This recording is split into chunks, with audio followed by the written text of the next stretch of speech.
नमस्कार, आप देख रहे हैं प्राइम न्यूज और मैं हूं आपके साथ शालू सिंह। जब कभी क्लाइमेट चेंज की बात होती है तो दिमाग में साउथ पोल की पिघलती हुई बर्फ की तस्वीर आती है। यह सही है कि बर्फ के पिघलने से तटीय देश समुद्र की ऊंची लहरों में डूब जाएगी, लेकिन इस बर्फ में कुछ ऐसा छुपा हुआ है जो अगर बाहर आ गया तो जमीनी या फिर किसी भी तरह के इलाके में रहने वाले लोगों का बच पाना नामुमकिन है।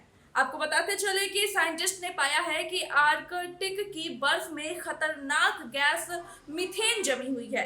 उससे ज्यादा चिंता की बात यह है कि बर्फ की चादर के नीचे हजारों सालों पुराना जॉम्बी वायरस दफन है। अगर बर्फ के पिघलने की दर ऐसी ही रहती है तो जल्द धरती पर ऐसे प्राकृतिक आपदा की चपेट में होगी जिसका समाधान निकाल पाना शायद ही किसी के बस में हो।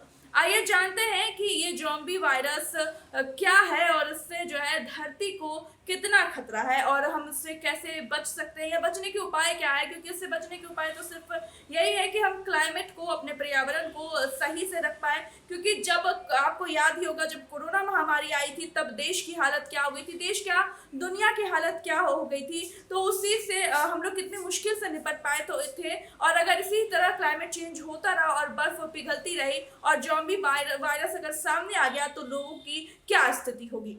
आमतौर पर लोगों को लगता है कि जलवायु परिवर्तन से सिर्फ आर्कटिक के ग्लेशियर ही पिघल रहे हैं, लेकिन धरती के बढ़ते तापमान से आर्कटिक के परमाफ्रॉस्ट भी पिघल रहे हैं। परमाफ्रॉस्ट के पिघलने से इंसानों को कई गुना घातक आपदा का सामना करना पड़ सकता है।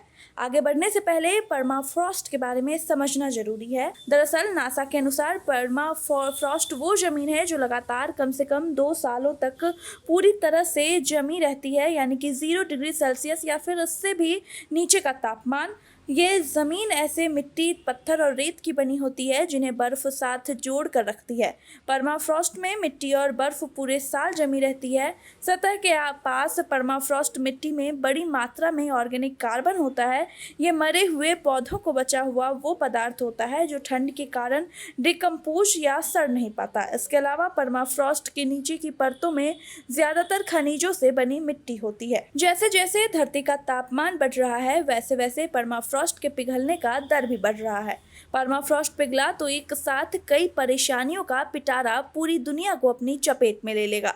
दरअसल जब परमाफ्रॉस्ट जमा हुआ होता है तो मिट्टी में मौजूद ऑर्गेनिक कार्बन टूट या फिर डिकम्पोज नहीं हो पाता। जैसे ही परमाफ्रॉस्ट पिघलता है, माइक्रोब्स इस कार्बन को तोड़ना शुरू कर देते हैं। इस प्रोसेस से वातावरण में कार्बन डाइऑक्साइड और मीथेन जैसी ग्रीन हाउस गैस बाहर निकलती है। इस तरह एक ऐसे चक्र की शुरुआत होती है जो वातावरण को धीरे धीरे रहने लायक नहीं छोड़ेगा। वहीं हम आपको बता दें कि जब परमाफ्रॉस्ट पिघलता है तो बर्फ और मिट्टी में कैद प्राचीन बैक्टीरिया और वायरस भी इंसानों के संपर्क में आते हैं। आम भाषा में इन्हें ज़ॉम्बी वायरस कहते हैं। अमेरिका की हेल्थ एजेंसी NCBI के अनुसार ज़ॉम्बी वायरस शब्द उन वायरस को दर्शाता है जो लंबे समय से इनएक्टिव है। वहीं आपको बता दें कि साल 2013 में साइबेरिया के परमाफ्रॉस्ट में 30,000 साल पुराना वायरस पहचाना गया था। कुछ समय पहले रूस में जमी हुई झील में इससे भी 10,000 साल पुराना पैंडोरा वायरस यडोमो ज़ॉम्बी वायरस मिला है। रिपोर्ट के अनुसार वहां ऐसा ज़ॉम्बी वायरस मिला है जो हजारों सालों तक जमे रहने के बाद भी संक्रामक है। वही आपको बता दें कि ज़ॉम्बी वायरस चिंता की बात है, इसलिए क्योंकि हम इंसानों का इम्यून सिस्टम इन प्राचीन वायरसों के लिए तैयार नहीं है। और एक्सपर्ट मानते हैं कि अगर ज़ॉम्बी वायरस का संक्रमण फैलता है तो हमारा इम्यून सिस्टम इनसे निपटने में सक्षम नहीं है, क्योंकि प्राचीन वायरस की संरचना आज के वायरस से बहुत अलग होती है। वहीं आपको बता दें कि रिसर्च में पता चला है कि ज़ॉम्बी वायरस फैल सकते हैं और नई महामारी को जन्म दे सकते हैं। उत्तरी हेमिस्फीयर में एक चौथाई भूभाग परमाफ्रॉस्ट से ढका हुआ है जो ठोस रूप से जमे हुए वायरस और बैक्टीरिया का घर है। तो वहीं हम आपको बता दें कि वायरस और बैक्टीरिया जल्द इंसानों की सबसे बड़ी मुसीबत बन सकते हैं।